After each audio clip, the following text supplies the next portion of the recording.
Bueno, buenas, ¿qué tal?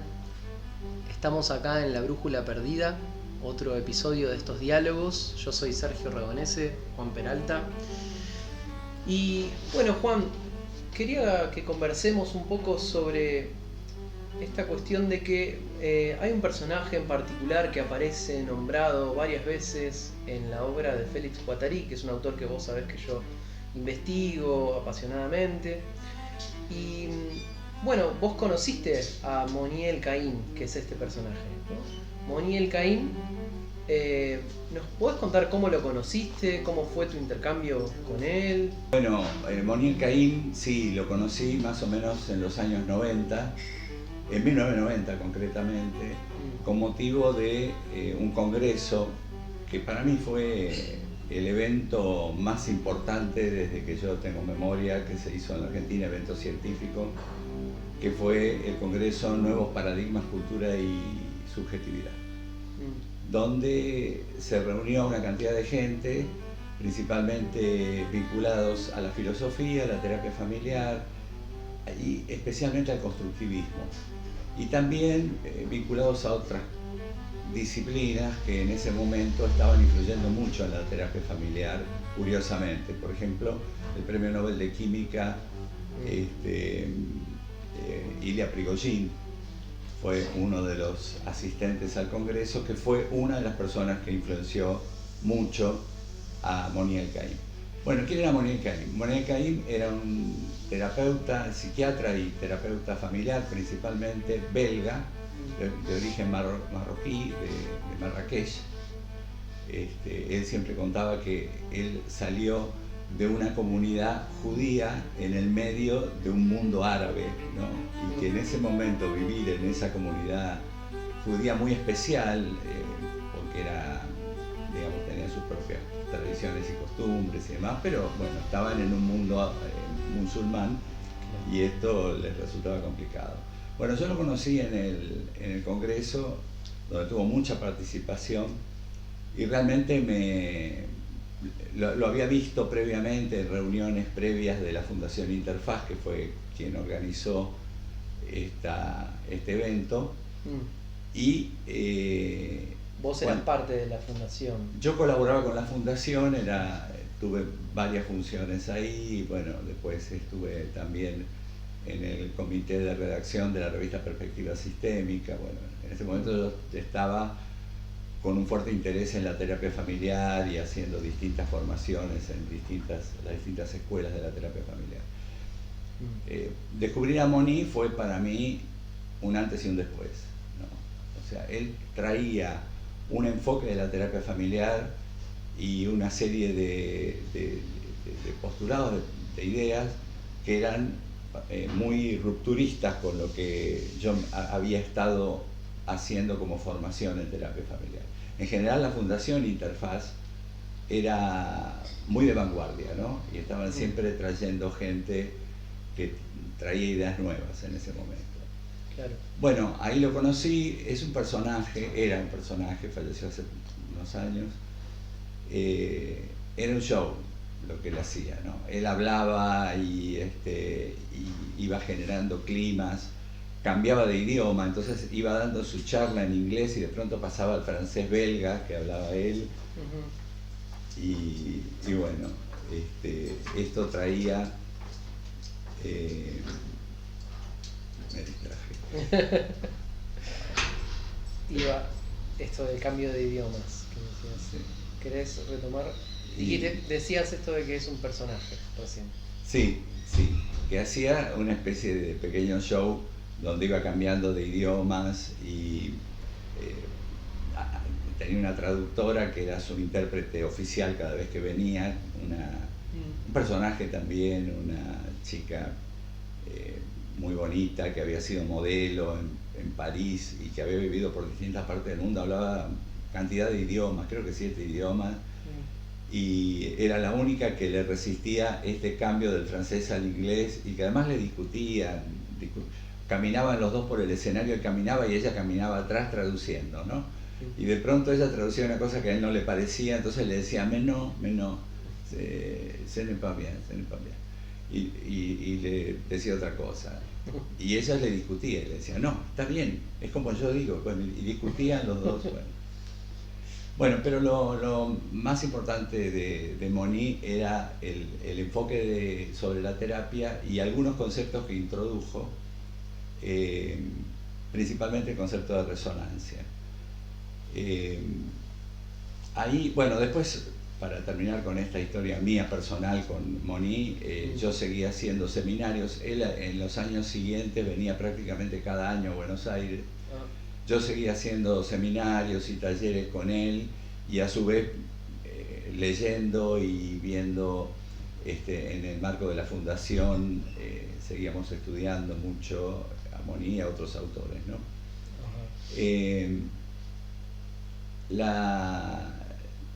Bueno. En el seminario, perdón Juan, en el seminario ustedes supervisaban casos, o sea, trabajaban... Sí, se vieron algunos casos, pero más que nada fueron exposiciones. Okay. No era un ateneo, digamos, no se hizo ateneo de casos. Okay. Eran exposiciones, todas increíbles, valiosísimas.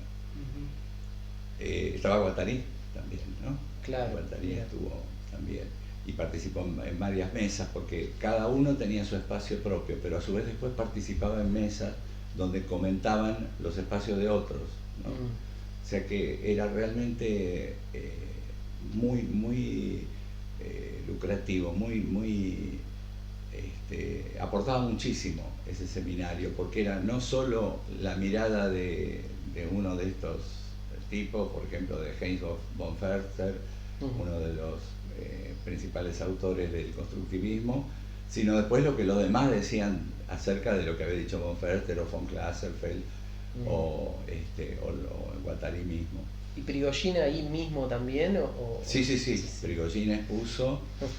Prigogine trabajaba sobre sistemas termodinámicos complejos alejados del equilibrio. Claro. Este fue el trabajo de Prigogine y tiene que ver mucho con el concepto de entropía, segunda ley de la termodinámica. Ese fue su espacio de trabajo. En realidad el Nobel se lo ganó por otra cosa, pero este era el espacio de trabajo. Y la idea es que una familia, era principalmente pensado en terapeutas familiares, pero una familia, una persona o una sociedad son un sistema termodinámico complejo alejado del equilibrio. O sea, califica como tal. Claro.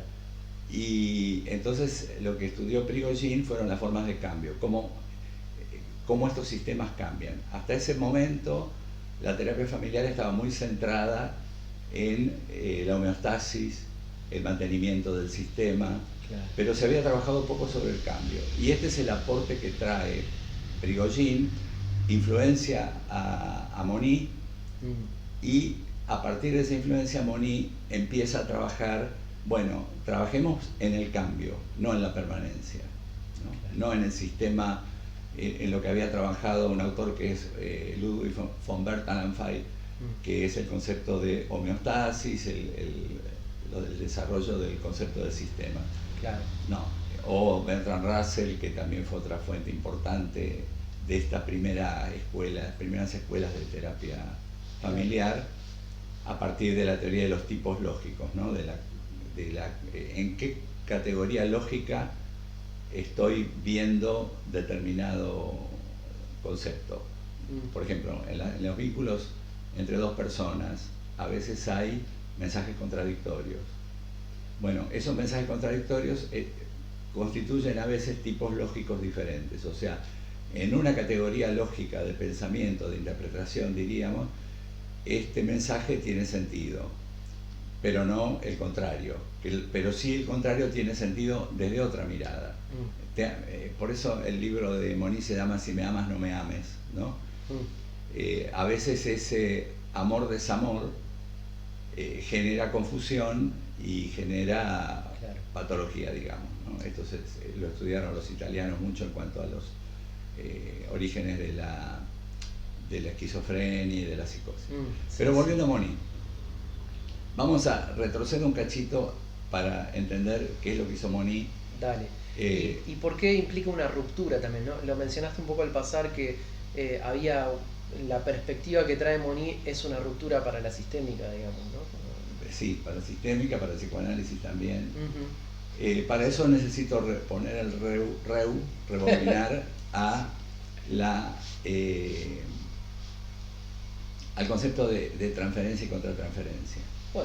Bueno, como sabés, Freud tempranamente empieza a trabajar, a partir del concepto de relación de objeto, ¿no es cierto?, en el cual yo me relaciono con una persona, pero estoy proyectando en esa persona contenidos que son míos y que los veo como ajenos, o me estoy relacionando con contenidos que no, y me estoy relacionando con esos contenidos que en realidad por ahí no son de esa persona, o estoy desarrollando ideas que son complementarias a las que veo en esa persona. Bueno, digamos, básicamente es una proyección. Y eso en la terapia se llama relación de transferencia, ¿no es cierto? Vos eso lo podés explicar incluso mucho mejor que yo. Donde el paciente proyecta en el terapeuta determinados contenidos y se relaciona con esos contenidos. Y a partir de esas proyecciones es sobre uno de los elementos que puede trabajar el terapeuta. Y esas proyecciones tienen que ver con contenidos inconscientes y principalmente con los denominados contenidos neuróticos, ¿no?, que van a ser proyectados. Tempranamente Freud descubrió, sobre todo en su trabajo con las histéricas creo que fue, que a él le pasaban cosas y que él de pronto estaba viendo en el paciente cosas que no eran del paciente. Y esto se llama contratransferencia, o sea, es el mecanismo inverso, donde el terapeuta está proyectando sus propios contenidos inconscientes y sus propios contenidos neuróticos en el paciente y está trabajando como si interpretara una producción del paciente cuando en realidad es una producción propia. Esto sería a lo bestia, de explicarlo en 2 palabras. Y entonces Freud consideraba que esto era un obstáculo para la terapia porque me estoy viendo yo en un espejo, en el espejo del paciente, en la pantalla en blanco del paciente, me estoy viendo yo cuando en realidad debería ser al revés. El paciente debería verse en mí y yo ser su pantalla blanca y no proyectarle nada. Claro. Bueno, este es el concepto inicial de los primeros tiempos de psicoanálisis. Y entonces surge este concepto de contratransferencia como un obstáculo, como algo que había que eliminar, barrer del espacio terapéutico. Y para eso se proponía el autoanálisis inicialmente o el análisis didáctico como forma de ir resolviendo este problema. Lo que pasa es que en el horizonte todavía estaba la idea de que se podía ser objetivo neutral, ¿no?, como mandaba la epistemología positivista de la época, ¿no? Eran todos hijos del positivismo. Claro. y del enciclopedismo y bueno. Y la primer corriente sistémica creo que también tenía cierta idea, ¿no? Porque luego, ahora nos vas a contar, pero sé que luego hay un momento en que la sistémica empieza a tomar en cuenta cómo el observador participa del observado, ¿no? Y hay procesos de retroalimentación entre estar observando, ¿no? Bueno, esto tiene mucho que ver con el pasaje a Europa. La terapia sistémica... Bueno, ahora vamos a eso. Dale. Para no desordenarme. Dale. Bueno, pero empiezan a aparecer algunos psicoanalistas que empiezan a pensar que la contratransferencia no es solo un obstáculo del cual además no había que hablar mucho, porque para el psicoanalista de aquella época, hablar de la contratransferencia era como decir no soy tan buen psicoanalista porque genero contratransferencia. Entonces era algo de lo cual mucho no se hablaba. Pero algunos psicoanalistas de la época, principalmente Heinrich Racket y la otra era Heinemann, creo Paula Heinemann. Sí. ¿Racker no era el otro? Racker y Paula Heinemann. Que Racker vivió acá en Argentina y murió acá. Sí. Y Paula Heinemann, los dos se habían ido fugándose de los nazis, ¿no? Eran refugiados. Y Paula Heinemann se instaló en Inglaterra, en Gran Bretaña, donde trabajó en relación con Melanie Klein y en la escuela psicoanalítica inglesa. Y los dos empezaron a plantear, bueno, pero a ver, esperemos, porque lo que yo proyecto en el paciente ¿tiene solo que ver conmigo o tiene que ver con lo que el paciente está despertando en mí y está atrayendo de mis contenidos, ¿no? Y por otro lado, lo que yo estoy proyectando en este paciente ¿Es un contenido neurótico mío? ¿Es solo neurosis? ¿Cuál es el límite de la neurosis, ¿no? ¿Cuál es la frontera? Esto es una pregunta general interesante para el psicoanálisis. Bueno, ¿cuál es la frontera de la neurosis? ¿Dónde decimos, acá terminó la neurosis y viene la salud, ¿no? Bueno, es una linda pregunta para hacer. Bueno, esto fue, lo de Paula Heyman fue tremendo, porque generó una ruptura en el psicoanálisis inglés. O sea, el psicoanálisis kleiniano se partió en dos, a raíz de este concepto que ella traía, que era que había que tomar la contratransferencia, lo que le pasa al terapeuta con el paciente, como un dato clínico, como un elemento para entender más al paciente, que servía para eso. Sí. Que igual había que resolverlo, pero daba estos datos. Bueno, esto más o menos siguió, después hubo autores que empezaron a trabajar de otra manera con esto. Dejemos esto en suspenso y vamos a la terapia familiar. La terapia familiar, bueno, aparece fundamentalmente a partir de una investigación que se hizo en el Hospital de Veteranos de Palo Alto, en California, donde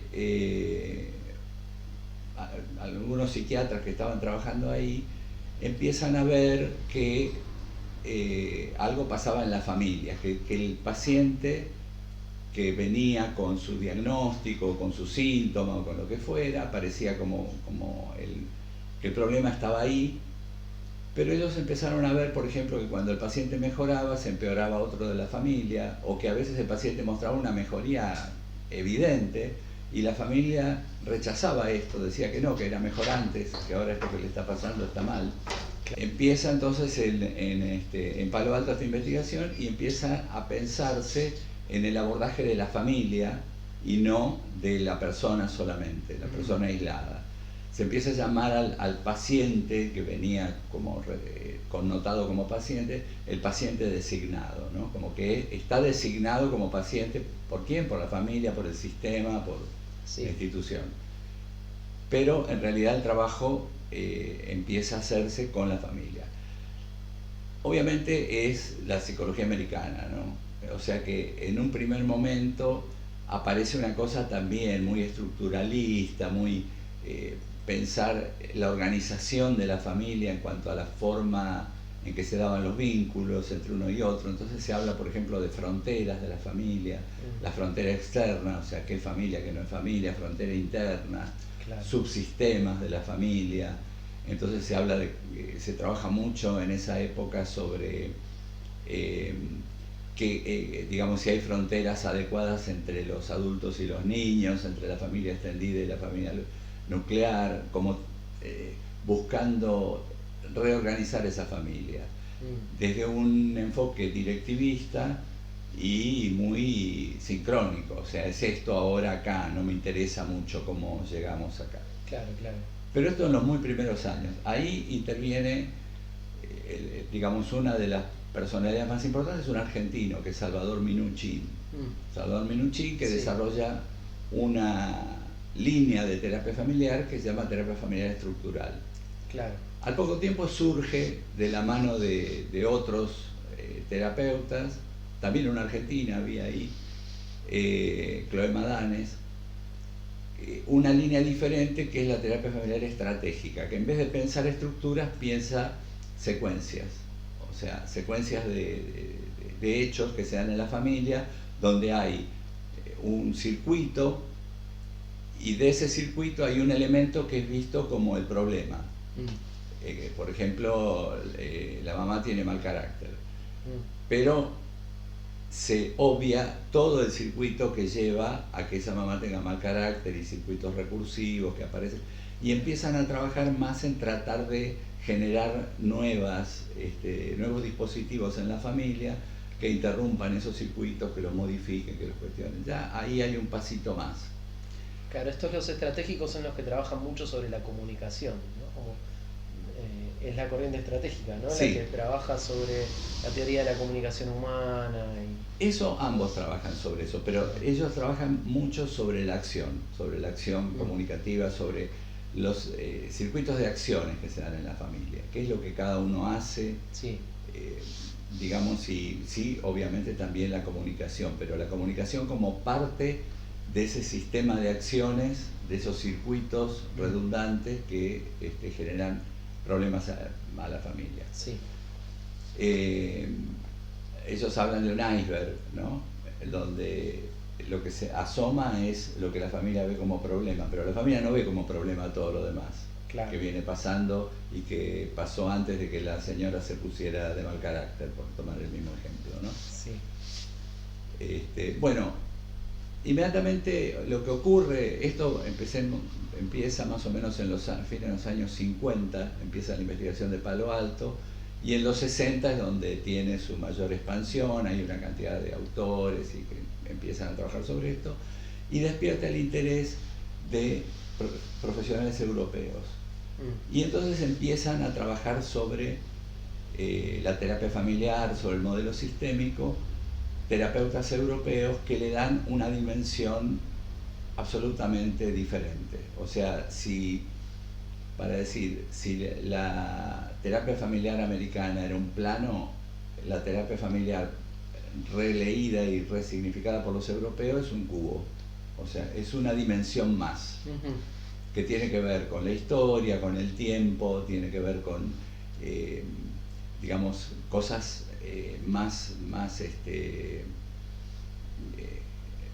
abarcativas, ¿no? Bueno, y uno de ellos es Moni El-Kaim. Claro. Y Moni, una de las cosas que toma, pero seguía habiendo este concepto, varios conceptos, ¿no? El concepto de resistencia, del cual alguna vez creo que hablamos en los diálogos, y el concepto de contratransferencia. Y él dice, va un poco más allá de los psicoanalistas que nombramos antes, y lo que plantea es que siempre se va a dar en la terapia una proyección mutua, para llamarlo de esta manera. Pero no habla de transferencia y contratransferencia, porque él dice no es algo que va y viene como un mensaje de comunicación, sino que es algo que se construye en conjunto entre pacientes y terapeutas.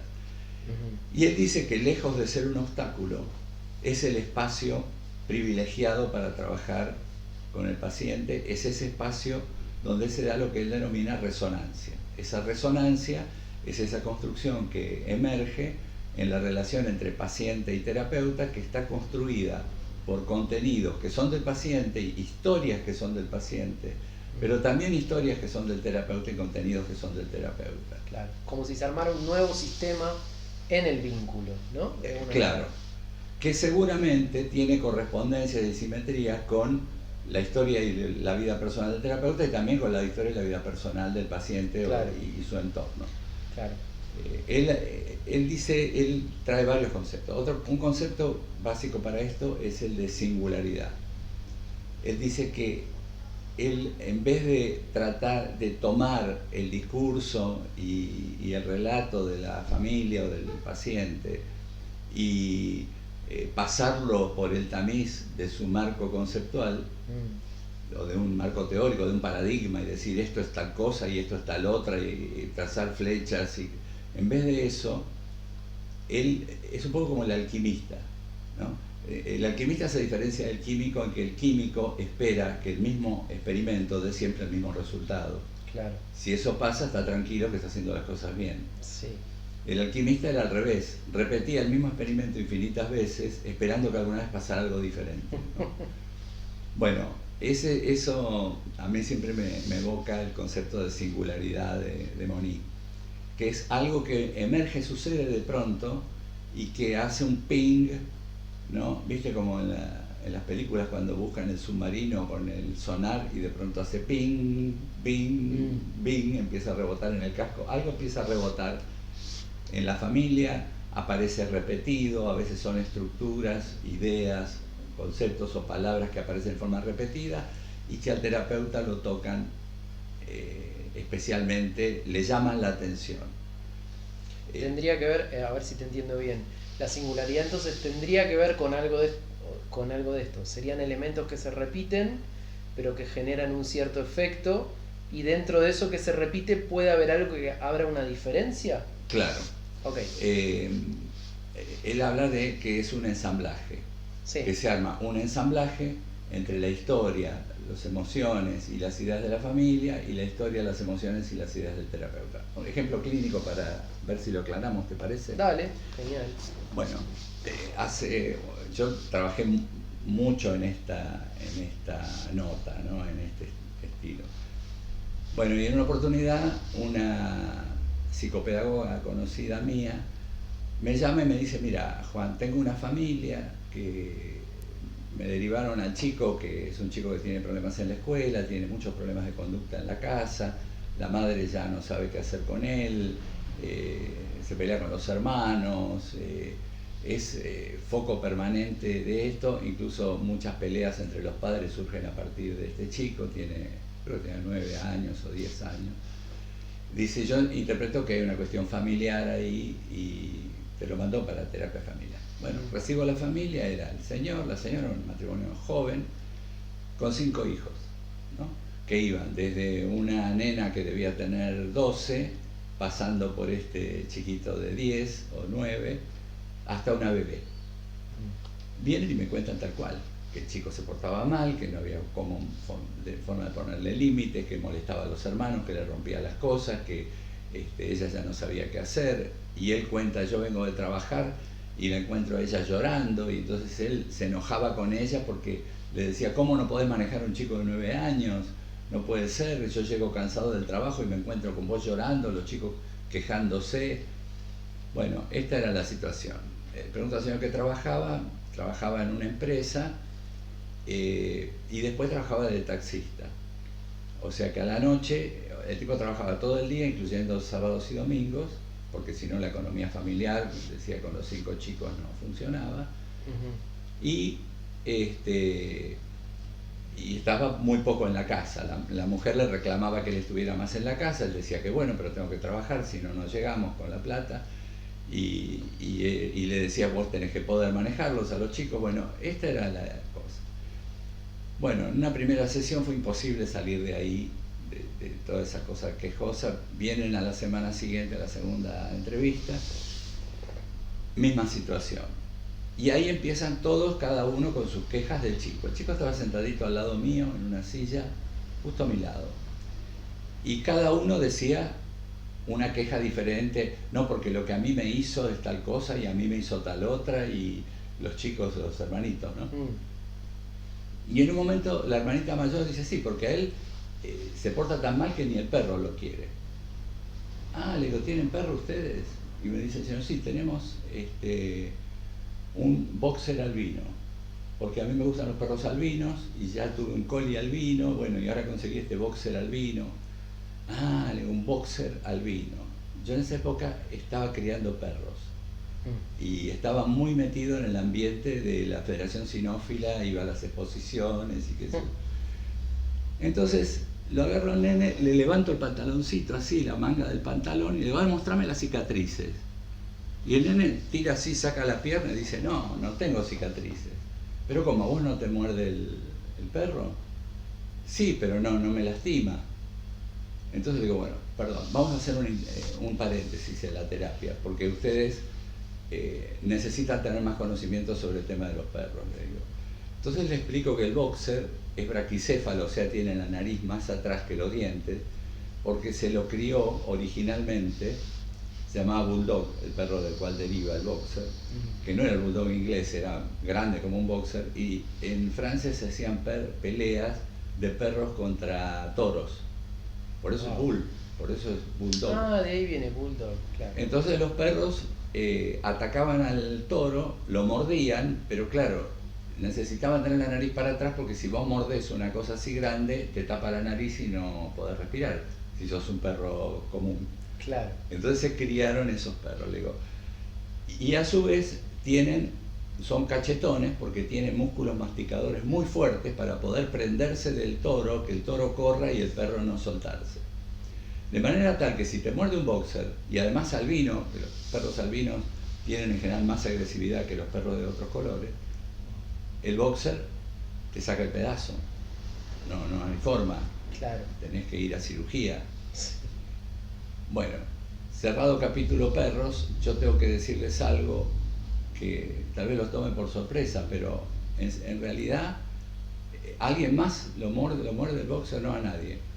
Bueno, en realidad es al revés. Él es la persona preferida del perro. El perro lo quiere mucho más que a todos ustedes. De todos ustedes importa un poco. Lo quiere a él. Y los animales tienen mucho instinto. O sea que si el perro lo quiere tanto a él, algo debe haber. ¿Qué es lo que el perro quiere en él? ¿No? Entonces les digo, bueno, miren, les voy a dar una tarea. Para mí es muy importante que la cumplan. Cuando la terminen de cumplir, ahora no vamos a perder tiempo en eso, cuando terminen de cumplirla les voy a dar las razones técnicas y teóricas por las cuales yo les doy esta tarea. Señor, le digo, usted que anda por el centro, váyase a la librería del Ateneo. Entre, vaya hasta el fondo, hay una escalera muy linda de mármol blanco, suba la escalera, en la planta alta se va a encontrar sobre mano derecha, al final, un estante que tiene libros sobre perros. Ahí va a comprar un libro que se llama Adiestre su perro en 21 días. Y lo va a llevar a la casa. Y lo que van a hacer todas las noches, después de comer, es toda la familia juntarse y leer un capítulo del libro. Y vos, le digo al nene, vas a ser el encargado de adiestrar tu perro.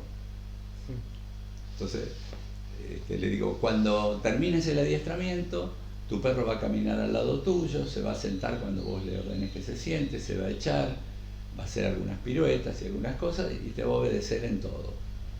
Pero la educación del perro es muy importante, eso no se puede interrumpir, esto hay que hacerlo en 21 días sin fallar un día. Hay que hacer esto. Y vos tenés que cumplir con eso. Es tu tarea. Y ustedes tienen que asegurarse que él entienda qué es lo que tiene que hacer. Bueno, le digo, vengan dentro de un mes y traigan el perro. Le digo, y por favor, le dije al señor, te pido que me llames en 15 días más o menos y me cuente cómo van las cosas. Bueno, a los 15 días me llama el hombre y me dice, mira, dice, leyendo ese libro nos dimos cuenta de todos los errores que cometemos en la crianza de los chicos, dice. Porque, claro, el libro es un librito muy lindo, muy chiquito, y básicamente son las mismas pautas de crianza, o sea, no dar mensajes contradictorios, no tratar de que el chico aprenda a hacer 20 cosas el mismo día, corrija todo el mismo día, sino ir por pasos, claro. Darle tiempo, jugar, premiar las conductas, bueno. Y al mes vinieron con el perro, que si bien tenía 3 años, hay que decir en honor del perro que había aprendido bastante. Seguimos con la familia, ya el foco se corrió del chico y empezamos a hablar de la pareja. Realmente esta mujer estaba sola con 5 chicos, tenía poca ayuda, él es verdad que terminaba muerto de trabajar todo el día. Bueno, finalmente esto que no se podía se pudo, él dejó de trabajar todo el fin de semana, empezó a llegar más temprano a la casa y empezaron a surgir otros temas. Bueno, este es un ejemplo de resonancia, o sea, la singularidad sería el tema del perro. El tema del perro es algo que emergió ahí, que no surgió de una interpretación del terapeuta, ni de una conceptualización a partir del marco teórico. Aparece como una singularidad, como algo que me hizo ping a mí porque yo estaba con los perros. Claro. Y entonces eso llevó a que amplificar, que es otro concepto que habla Monique, que es la amplificación. O sea, esto que sucedió, amplificarlo, significar eso. El perro de ser una anécdota pasa a ser algo importante, central, claro. Pasa a ser el eje de la intervención terapéutica para resolver semejante grave problema. O sea, el perro, esa singularidad se amplifica. Claro. Lo que me olvidé es que cuando le pregunto cómo se porta el perro, dice un desastre, rompe todo, no obedece nada.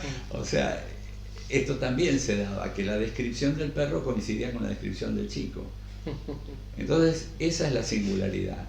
Y ese es el ensamblaje que se arma a través de la intervención terapéutica, que es amplificar esto armar este ensamblaje y redefinirlo. O sea, redefinir la situación de chico problema a chico preferido del perro. Redefinir la situación de chico que no respeta leyes a chico que impone leyes. Porque él impuso la ley al perro a través de la educación. Claro, sí, hay un cambio interesante y importante también, ¿no? Porque es el chico, claro, el chico antes era el que no obedecía y ahora es el chico el que hace que el perro obedezca. Exactamente, y además es que se gana felicitaciones y premios por haber cumplido. Claro. Y además de, digamos, de premio extra de bonus track, tiene un perro con el cual se luce el chico. Claro, ¿no? Tal cual. Que lo acompaña y que bueno. Este es el concepto de... Deja de estar solo, pienso también un poco, ¿no? El nene, porque parecía, antes lo señalaban todos, parecía que estaba solo y ahora tiene la compañía del perro. Entonces, a partir de la resonancia que se genera entre terapeuta y familia, a partir del perro, por las historias personales, ¿no? Yo me acuerdo que un día conté este caso a un grupo de psicólogas que supervisaba y me dijeron, bueno, pero vos porque sabés de perros. Y yo les digo, pero no es que tenés que hacer un curso de conducta canina, vos sabés de cocina, entonces lo que va a surgir como singularidad con vos va a ser otra cosa. Y lo que vas a amplificar va a ser otra cosa. Y el ensamblaje va a ser diferente. Pero... Sí. Es chistosa la respuesta porque, claro, implica suponer que entonces parecería que el método a aplicar sería este tal cual, ¿no? Como si se tratara de esto. Claro, cuando en realidad las singularidades, por lo que contás, por lo que entiendo, corregime si me equivoco, esas singularidades van a emerger cualquiera sea ese campo de resonancia, ¿no? Que se arme, cualesquiera sean tus saberes previos o experiencias o afectaciones ahí en el espacio de terapia, algo va a aparecer, ¿no? En algún punto. Tal cual. Y otro ejemplo de esto, que también vale la pena porque tiene otras vueltas más.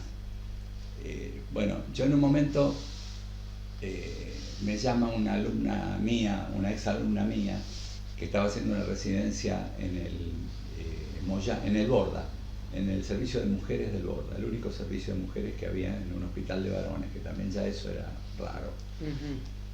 Y me dice si ella conocía bien mi discurso y mi cosa, me dice si pudiera dar una charla para su compañera.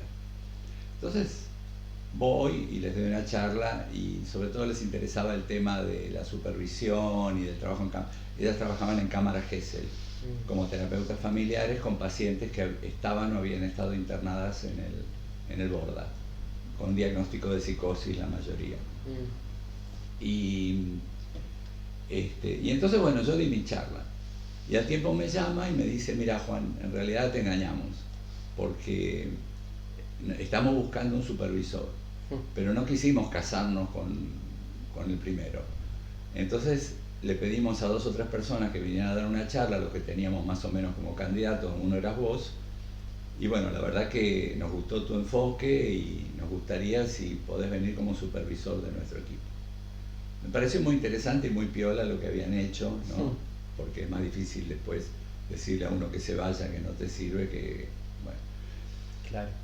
Entonces sí, como no, qué sé yo, bueno, contento, voy. Dice, bueno, suerte que viniste, voy a la primera supervisión, porque hoy tenemos una familia que la venimos tratando hace un año y no va ni para atrás ni para adelante. Es un matrimonio de personas mayores con una hija de 33 años, más o menos 34 años, que estuvo internada acá con el diagnóstico de esquizofrenia, que ahora está egresada, está con medicación y terapia individual, pero sigue habiendo conflictos familiares todo el tiempo. Ella todo el tiempo está acusando a la madre de que la madre la persigue, de que la madre la acosa, que le está encima. Decía, vos me bordeás, le decía a la madre, ¿no? Vos todo el día me estás bordeando, porque como que le estaba encima. Y bueno, la madre es la que la había internado en el Borda, ¿no? Entonces, bueno, no, estaba todo el equipo, chicas súper estudiosas, chicas jóvenes, muy estudiosas, psicólogas la mayoría, había una trabajadora social también, había una médica. conocían todos los autores de terapia familiar, se habían leído todo, ¿viste? Estas nerd estudiosas. Bueno, daba gusto porque sabían mucho. Entonces, estábamos en la cámara Gesell, del otro lado estaba la familia mirando. Y estaba el padre, era un señor de unos 70 años,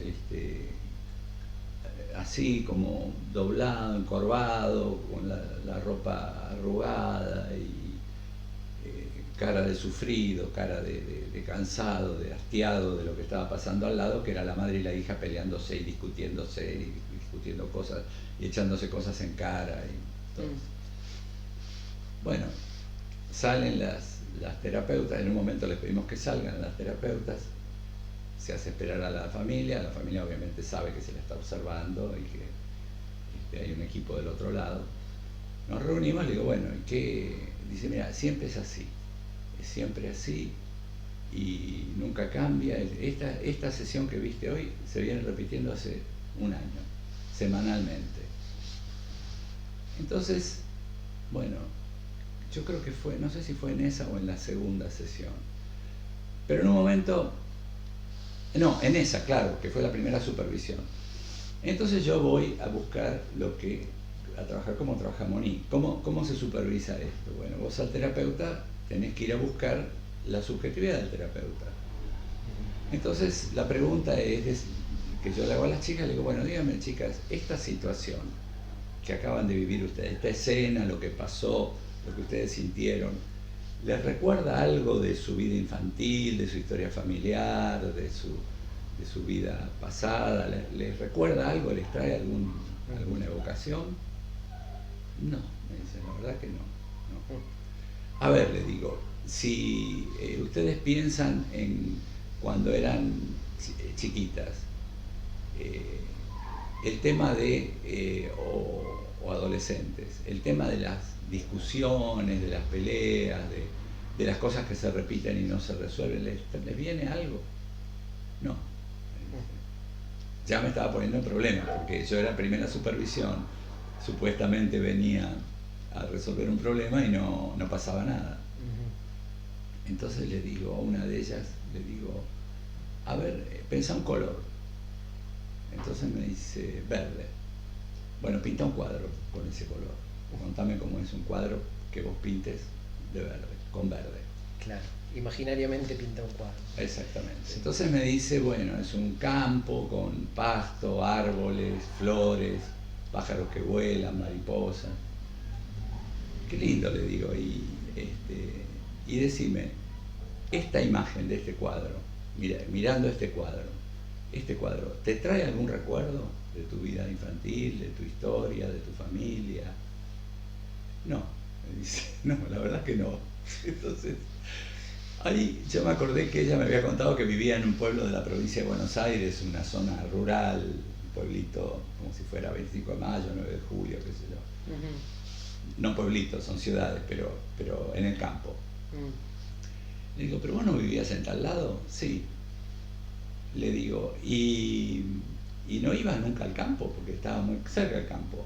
Dice, no íbamos porque mi mamá le tenía miedo a los bichos.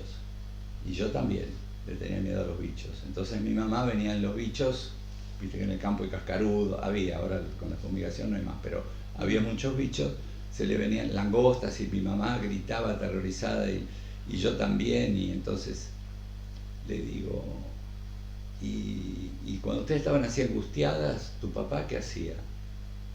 No, dice, mi papá, no sé qué hacía mi papá. Bueno, quédate ahí, le dije. Decime, le digo a la otra terapeuta, porque era una pareja de terapeutas que estaban adentro de la cámara. Le digo, lo que viste en la familia y lo que contó tu compañera, ¿te recuerda algo? ¿Te trae una evocación de tu historia? Dice, sí, me recuerda que cuando yo era chica mis papás se separaron, yo era hija única, y mi papá se fue a vivir a Chile, y yo me quedé sola con mi mamá.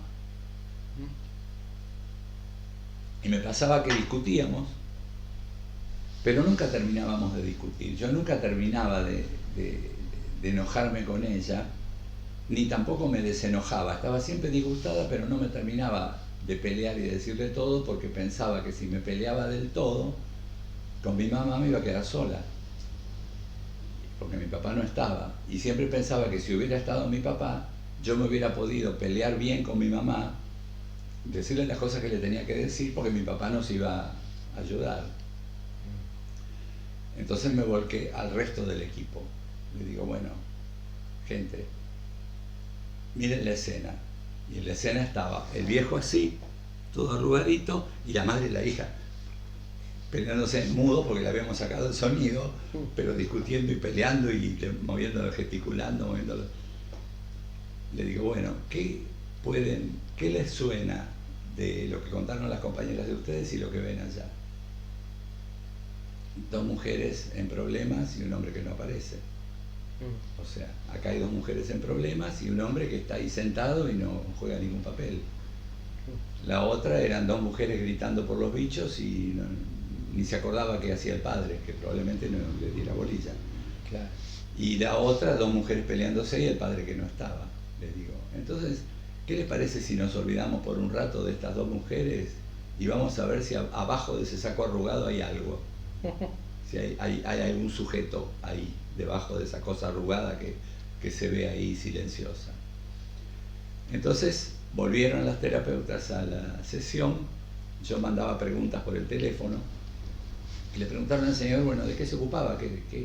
¿Cuál había sido su trabajo? El señor contó que estaba jubilado y que se había jubilado como jefe de mantenimiento de un hospital de la capital federal. Tipo, había sido jefe de mantenimiento, él era mecánico, qué sé yo, y ahí yo empecé a mandar mensajes, ¿no? Que el equipo estaba admirado de su trabajo porque un hospital puede funcionar sin director durante mucho tiempo, pero no puede funcionar ni un día sin jefe de mantenimiento. Claro. Le pedimos que nos contara, bueno, qué situaciones se le habían dado. Entonces él contaba cuando se había cortado la luz, que había tenido que subir y poner un cable y que el hospital tenía, bueno, las cosas que le pasaban, ¿no? Entonces le mando como pregunta a través del equipo qué hacía él, bueno, él trabajaba con grupos de personas, tenía a cargo un grupo de personas que además hacían trabajos manuales y que claro, probablemente hubiera conflictos. ¿Qué hacía él cuando surgía un conflicto entre sus empleados? Entonces dice, bueno, yo ya ese entonces ya se había desarrugado el señor y desencorvado, ya estaba sentado en la silla, cambió contando, la postura. Totalmente, contando orgullosamente lo que hacía. ¿Qué hacía cuando 2 se peleaban?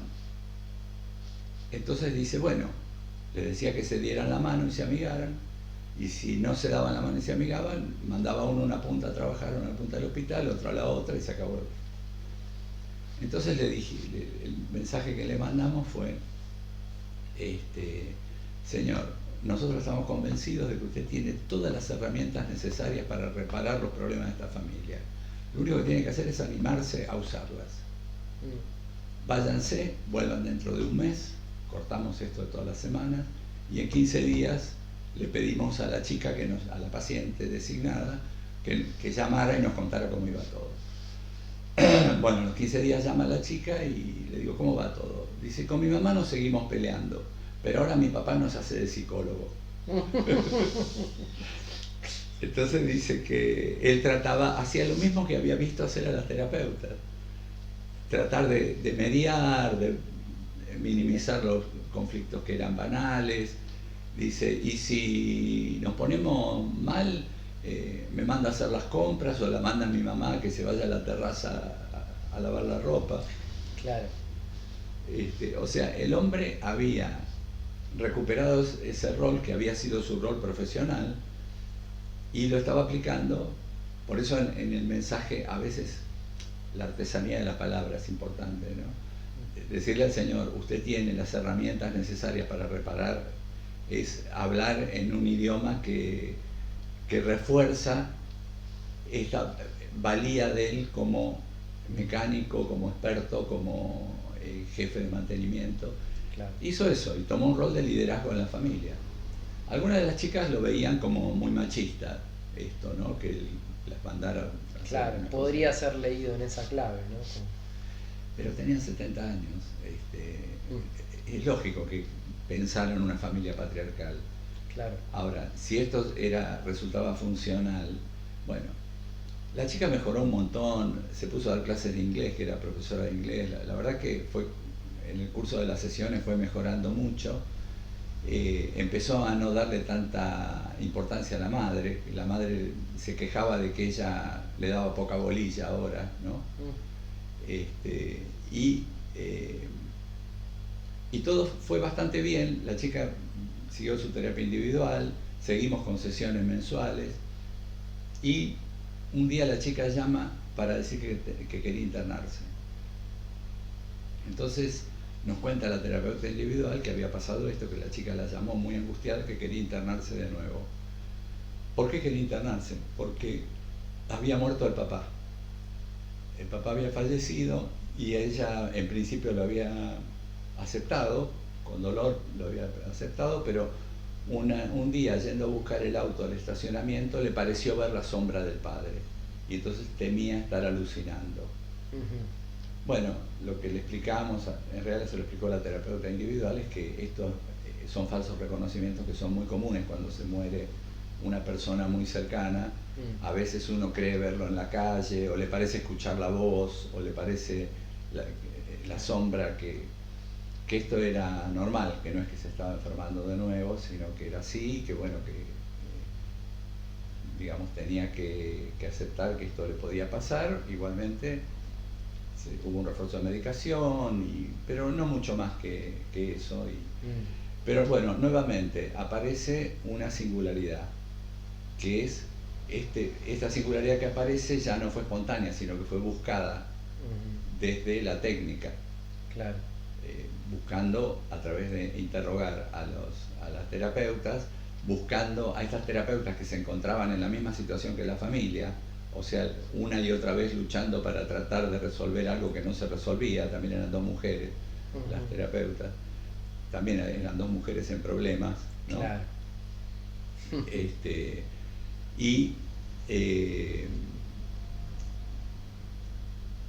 Bueno, esto fue buscado y en forma de un interrogatorio para encontrar escenas, historias, emociones, claro, recuerdos que pudieran amplificarse junto con la familia y buscar una vía alternativa, una vía diferente. Y de nuevo es amplificar y resignificar. Resignificar el lugar del padre.